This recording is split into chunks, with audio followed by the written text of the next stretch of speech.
Coming up on Valley News Live, an overnight shooting in North Fargo. Will give you details on the suspect and the victim. And Old Broadway and other local bars are put in the spotlight by Fargo police and could face repercussions from the Liquor Control Board. And Olympic Village COVID cases continue to rise. We'll tell you how many of those were athletes. Valley News Live at 10 starts right now. This is Valley News Live at 10.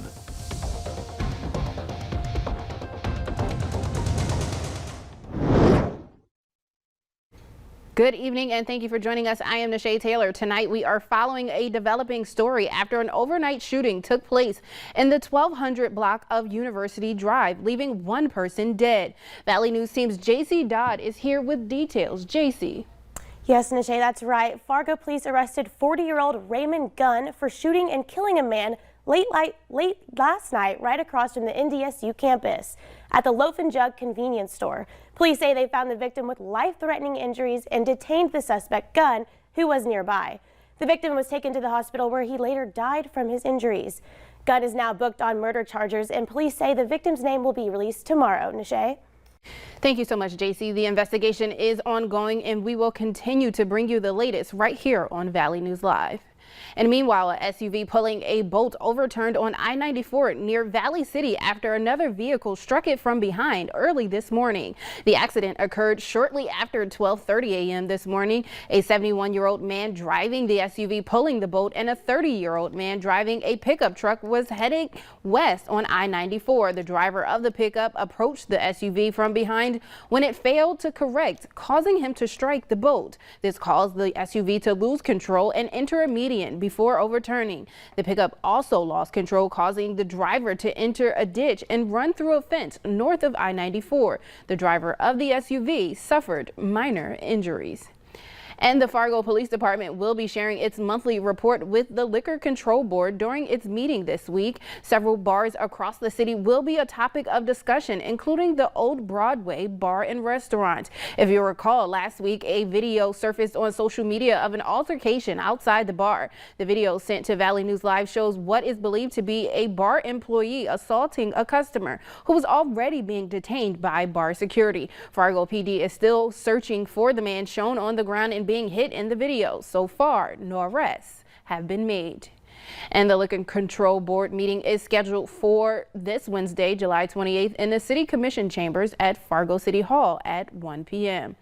Also on Wednesday, the Fargo Police Department and the Downtown Community Partnership will be hosting its Downtown Download. This event will give the public an opportunity to share their concerns with law enforcement. FPD will also provide updates on crime in the downtown area. The event will take place at 10 a.m. in the Fargo City Commission chambers at City Hall. And Gigi's Playhouse is hosting its Golf for Gigi event tomorrow at the Moorhead Country Club.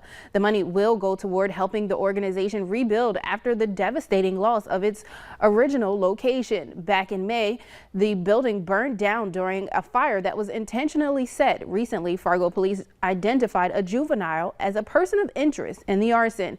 The in-person tournament is sold out, but there is still an opportunity for you to participate and help give back by joining in the virtual golf tournament. Details can be found on the Gigi's Playhouse Fargo website. Now let's check in with Hutch. He has much to give us about some potential storms headed to the valley. Thanks so much, Nashay. Good evening, everyone. As we head into our weekend, only we can bring you at Valley News Live a view from the Hankinson area at the Dakota Magic Casino, and severe storms fired right over this at about 9:22. And they've rapidly intensified. Take a look at this. As we head into the evening hours, these storms firing up along the border have quickly become severe.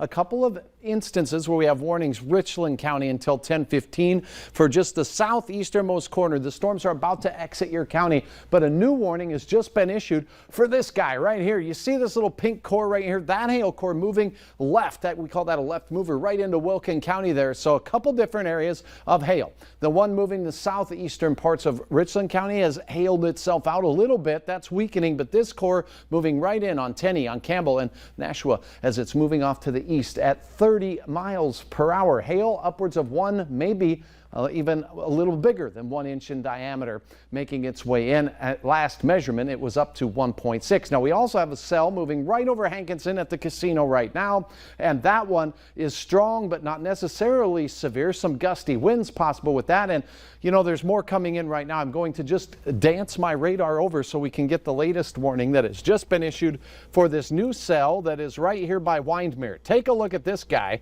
This storm here, a warning has been issued just now for the pink that you see moving off to the east till 11 o'clock at night. This storm here capable of some significant hail potential as well. And we're going to go ahead and analyze this one. The hail is going to move right into the Windmere area as we go through the next little bit here. And again, that hail core reaching up pretty high into the atmosphere. So Hankinson, some storms moving towards you. The Wilkin County area, storms moving towards you. And now if you're up in the Windmere area, severe thunderstorm warnings continue. Expanding storms, we'll keep you up to date with the latest. Track these and talk about a first alert weather day for Monday here in just a few minutes. All right, thank you so much, Hutch. The past few years have showed how adaptable students, teachers, and education overall can be. Lawmakers want to keep that momentum going by keeping these flexibilities in place for personalized teaching needs. State lawmakers launched a year-long study into the standards of the public education system, including new ways for teachers to be licensed. North Dakota has been improving their teacher retention rates over the past 5 years and are hoping to install new approaches for the classroom. That was enormously frustrating as a teacher when I could tell that they didn't learn fractions in 4th grade. You can't do algebra if you don't know fractions. And so the idea that not all kids learn at the same pace in the same way is obviously an important thing to acknowledge and then to figure out how to do better. Virtual education also has lawmakers considering changes to classroom attendance. North Dakota has laws in place for counting a student's attendance, but hybrid-style schools may require different methods in the future. The CDC says nearly 163 million people, or 49% of Americans, are vaccinated, but the millions who remain unvaccinated may now begin feeling the brunt of the pandemic's latest surge. Dr. Anthony Fauci says he's frustrated by COVID-19's summer surge, driven by the more contagious Delta variant and a slowdown in vaccination rates. We're going in the wrong direction. If you look at the inflection of the curve of new cases, and as you said in the run-in to this interview, that it is among the unvaccinated. Nationally, the 7-day average of new COVID cases has spiked close to 50%. The first thing I would urge Americans to do is to get vaccinated. Dr. Scott Gottlieb, who's on the board of COVID vaccine maker Pfizer, says virus levels are much higher in those infected with the Delta variant, and that's why it spreads more rapidly than earlier strains. Certainly anyone who goes out and gets vaccinated right now is going to have a vaccine that protects them through the fall and the winter. Fauci and other U.S. health officials are weighing the idea of vaccine booster shots for those with suppressed immune systems. Those are the kind of individuals that if there's going to be a third boost, which might likely happen, will be among first the vulnerable. I have too much living yet to do. In Denver, Russ Fortna spent some 8 months in hospitals battling the coronavirus. It's been a long haul, but compared to where I was, is like night and day. Now that he's finally gone home, there's a message he wants to send. Get your shots, because we're having another epidemic go on right now, simply because people have been misinformed or lazy. Fortna's doctors say they've never seen anyone make such a huge recovery.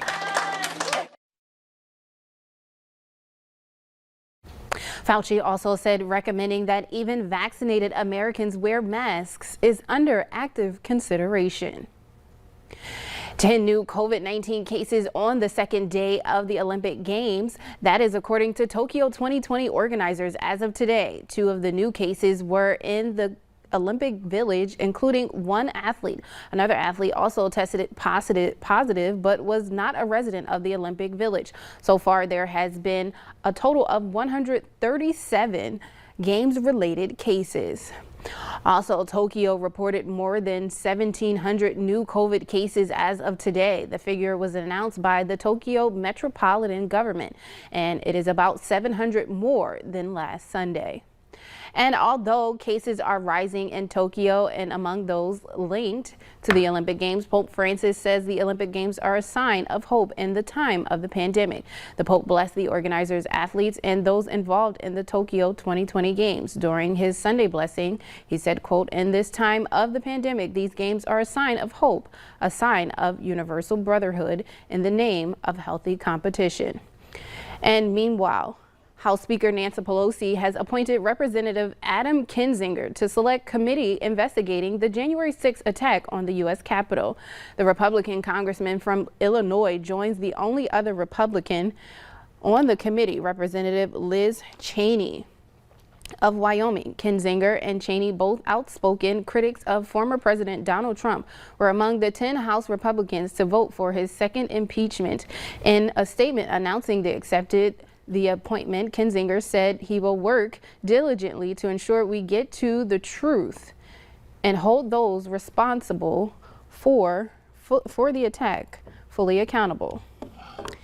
And later on Valley News Live at 10, one credit card company says Americans are spending more than before the pandemic. We'll tell you what they are buying. Rapidly developing thunderstorms in the Southern Valley moving into west central Minnesota now have become severe. Some of these capable of 1.5-inch diameter hail and 70-mile-per-hour gusts as they move in towards Morton from Wyndmere. Also, this storm very strong moving into Campbell now could be 1.5-inch diameter hail. Also in the Wilkin County area. We'll track these and have your forecast for more storms Monday night next.